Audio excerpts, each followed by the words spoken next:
welcome back to my YouTube channel. So for today's video mga kamamis ay samahan nyo kaming maghanap ng mga spot na hindi pa na-flex sa Surigao City. So tara, let's go mga kamamis at magbiyahe na tayo. Nga pala mga kamamis, wala tayong destination ngayon at naghanap-hanap lang muna kami ng aming makitang spot.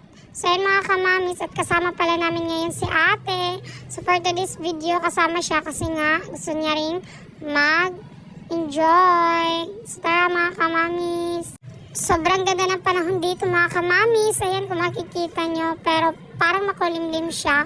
Kaya ayan, patuloy pa rin kami sa aming lakad mga kamamis. At ayan mga kamamis, at nag-stop over muna kami dito kasi nga nagpapagas sila. So ayan mga kamamis, ang ganda. Ang fresh ng tanawin dito mga kamamis, sa kakawala ng stress. So yan mga kamamis, at may nakita nga kaming spot at ayan, papasok kami dyan. Sabi ng asawa ko, bakit parang ang hirap ng daanan? Sabi ng ate ko, okay lang yan, tara, punta tayo. Sabi naman ng asawa ko, tara, let's go! Tara, let's go mga kamamis, sabay-sabay tayo mag-enjoy sa video na to. At ayan nga mga kamamis, at nag-video pa yung asawa ko dito ng slow motion talaga, ayan.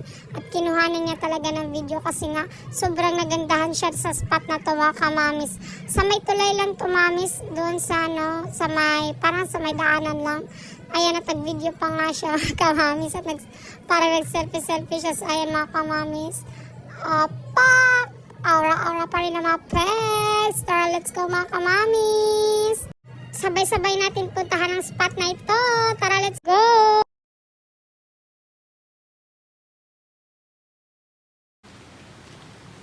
Tara mga kamamshis!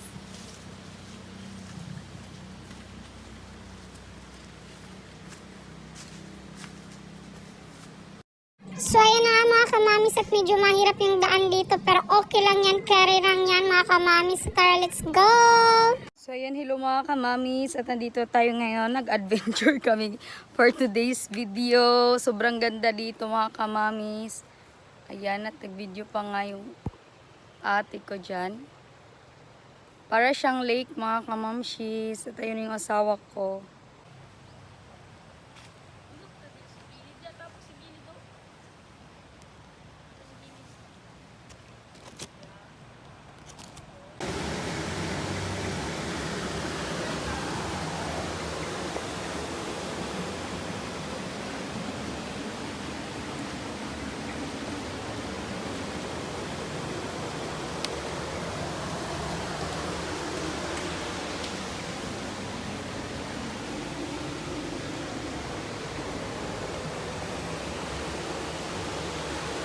Kamamis, at hahanap na naman tayo ng next spot natin, at tapos na tayo dito nag-ikot.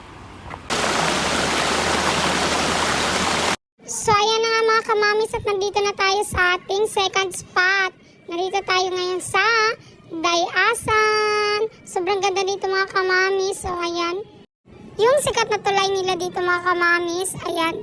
Kung makikita nyo, mayroon pang naliligo mga kamamis kasi sobrang linaw ng dagat nila mga kamamis. Ayan, sobrang ganda dito mga kamamis. Kung hindi pa kayo nakakapunta dito mga kamamis, ay pumunta na kayo. So, meron pala dito mga kamamis yung parang floating cottage mga kamamis, pero kailangan yung magpakyaw ng bangka patungo doon mga kamamis. Kaso medyo mahal, kaya hindi na lang kami pumunta mga kamamis, at nag-enjoy na lang kami sa tanawin dito mga kamamis. Mga kamamis, at maghanap naman tayo ng ibang spot.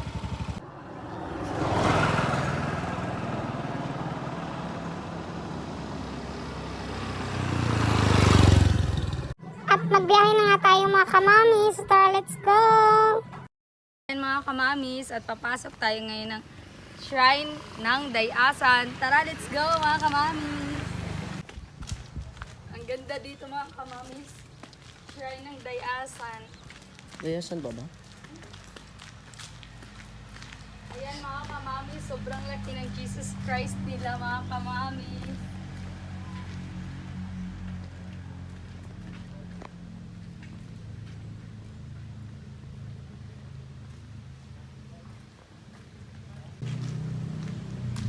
Ayan mga kamamis, medyo hindi pa nga tapos yung shrine nila kasi inaayos pa hanggang ngayon.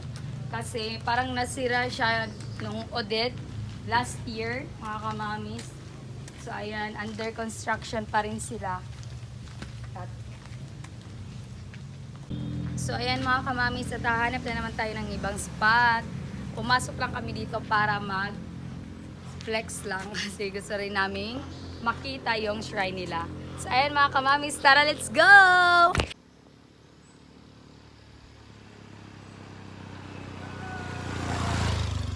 So, ayan na mga kamamis at maghahanap na naman tayo ng ibang spot. At napag-isipan nga namin ay pupunta na lang kami ng Taganangan since dito naman din kami.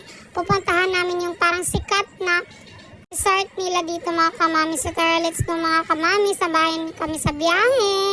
Na mga kamamis at nandito na tayo ngayon sa Kapungan Beach Resort. Kaso under renovation pa siya mga kamamis. So, tara, tumuwi na lang tayo mga kamamis. Kasi ulan dito. Ayan na mga kamamis at dito na nagtatapos ang ating video.